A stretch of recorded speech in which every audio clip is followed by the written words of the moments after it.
Why am I dragging a ball and chain and wearing these? Well, because I have advantages.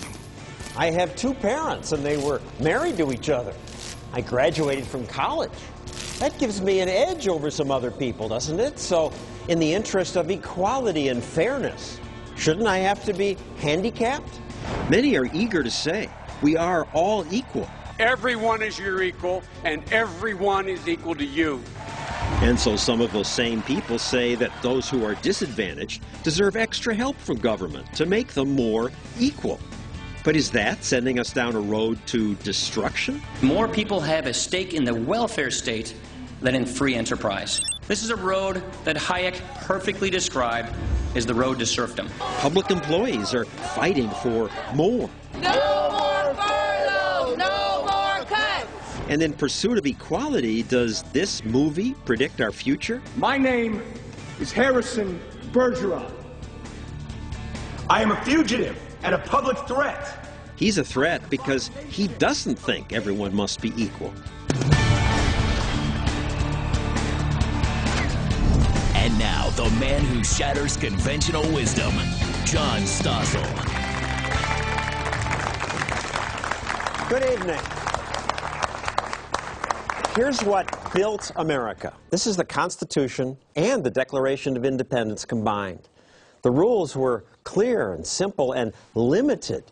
When Thomas Jefferson took office in 1801, he said, "We want a wise and frugal government which shall restrain men from injuring one another, but shall leave them otherwise free to regulate their own pursuits."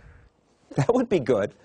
But since then, in the interest of fairness and equality, our politicians decided this isn't nearly good enough. Government must do much more than restrain men from injuring one another. Government will take from the rich and the strong to make a better life for the poor. Sounds a little like Karl Marx. From each according to his ability, to each according to his needs. Follow this path, and we will transform our entrepreneurial, capitalist economy into European-style socialism, where the majority of people pay little or no taxes but become dependent on government benefits. That's Congressman Paul Ryan at a conference of conservatives. Plenty of Americans do now depend on government benefits, and they scream when anyone threatens to cut those benefits. It goes well beyond unions. Corporations get welfare. Private enterprise was once the norm, but now there's more talk about public-private partnerships. We will strengthen the public-private partnerships that are critical to this endeavor. I think a better word for it is the welfare state. And we're moving toward an America where more people have a stake in the welfare state than in free enterprise, where the spirit of risk-taking is smothered by an all-providing government. In plain language, citizens who had governed themselves will become mere subjects of the state. This is a road that Hayek perfectly described as the road to serfdom. Serfdom originally meant you worked the fields under the protection of your feudal lord. You were not a slave, but the lords pretty much owned you. In exchange for their protection, you paid them homage. Sounds a lot like what politicians demand today.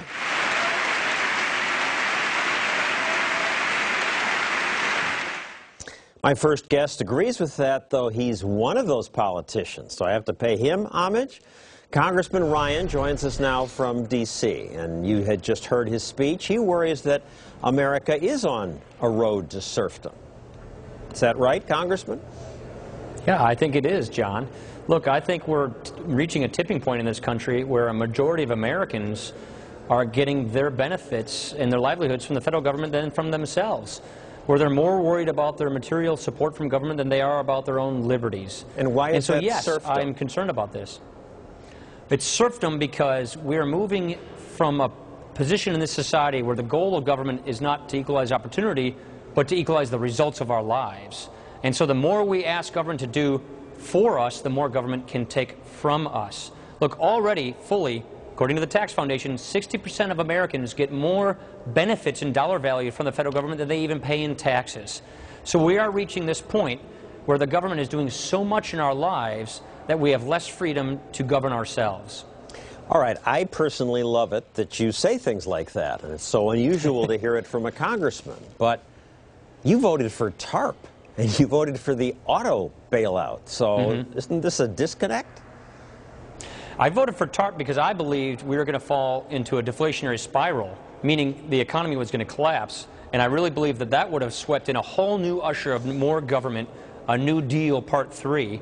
The auto bailout, the reason I supported that was because the money that was already spent for these auto companies from the EPA, I said cut those environmental strings, give them that money instead of giving them TARP money. The whole purpose of voting for that auto bill was to prevent the auto companies from getting TARP dollars. What happened? They didn't get that money, and President Bush, followed up by President Obama, gave them TARP, and now TARP has become this revolving government slush fund, never what it was ever intended to be in the first place. But in your ideal world, should government have bailed out the auto companies? No. Okay, I'm happy to hear that. We're joined now by Arthur Brooks. He heads the think tank, the American Enterprise Institute. You say there's a battle in America between two visions of how life should work. There is. We have a battle in America today between free enterprise and statism. Statism is the system in which the government is at the center of our society and is the central organizing power in our economy. And 70% of Americans still agree that free enterprise is the way we should organize our economy and society. But that 30% that believes in statism is trying to change America's culture of free enterprise. I mean, Paul just said it a minute ago. 60% of Americans are net takers. We have a system that's trying to reward the takers and penalize the makers. And at some point, we're going to get to a threshold, and we've changed our culture. I mean, I wish I were as optimistic as you. You cite the statistics that 70% of Americans believe in the free enterprise system, but that same poll where you got that, a question before that asked, do you think government should be more involved in the economy? And most people said yes. Look, these poll data were taken in March of 2009. This was the dark moment of the recession. Americans were scared.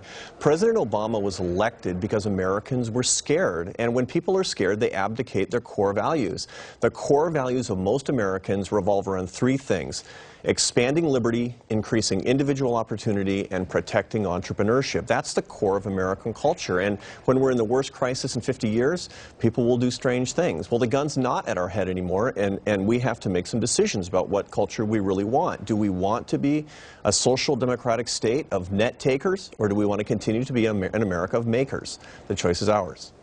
Makers or takers? Well, I hope you're right, but I mean, I think people want mommy government to take care of them. Congressman Ryan, do you agree with? Look, no, I think, generally speaking, people believe in the American idea. And the American idea is our rights don't come from government. According to the Declaration of Independence, our rights come from nature and nature's God. And so we do not want a government where they give us our rights and therefore they redistribute, regulate, and ration our rights. And take care of us. The majority of the Americans, and take care of us. I think the majority of Americans, from doing town halls all across Wisconsin, they don't want this. They don't want government to do this. I think, time is of the essence here. And I think we have one more opportunity in this country with this choice of two futures, given our fiscal situation, given the agenda in Washington right now, where it is not too late to revive and reapply the American idea. But there will come a point where that moment might pass us. And then we're on the road to serfdom, and what does that mean? The consequences are this: chronically higher unemployment, lower standards of living. We will bequeath to the next generation an inferior standard of living. We already know we're doing that now, statistically.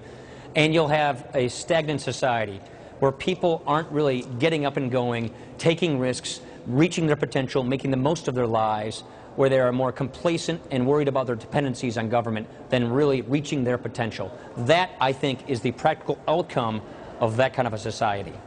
Thank you, Congressman Paul Ryan and Arthur Brooks.